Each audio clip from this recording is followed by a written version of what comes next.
Blackstone Audio presents The Civil War, a Narrative, Volume 1, Fort Sumter to Perryville, by Shelby Foote. This book is read by Grover Gardner. Part 1. Chapter 1.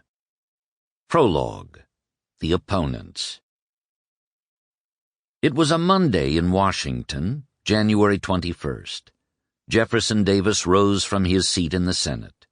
South Carolina had left the Union a month before, followed by Mississippi, Florida, and Alabama, which seceded at the rate of one a day during the second week of the new year. Georgia went out 8 days later. Louisiana and Texas were poised to go. Few doubted that they would, along with others. For more than a decade there had been intensive discussion as to the legality of secession, but now the argument was no longer academic.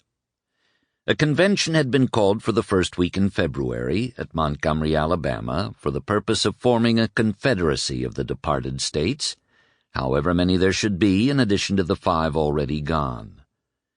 As a protest against the election of Abraham Lincoln, who had received not a single Southern electoral vote, secession was a fact, to be reinforced, if necessary, by the sword. The senator from Mississippi rose. It was high noon. The occasion was momentous and expected. The galleries were crowded, hoop-skirted ladies and men in broadcloth come to hear him say farewell. He was going home.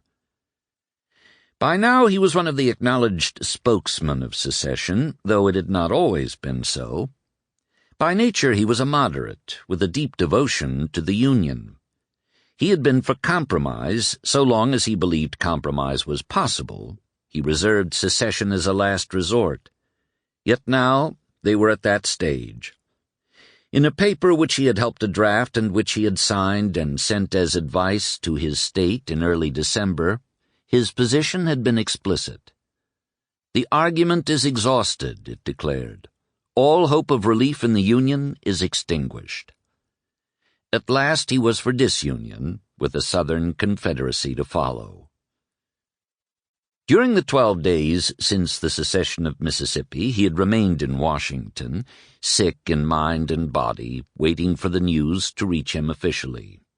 He hoped he might be arrested as a traitor, thereby gaining a chance to test the right of secession in the federal courts.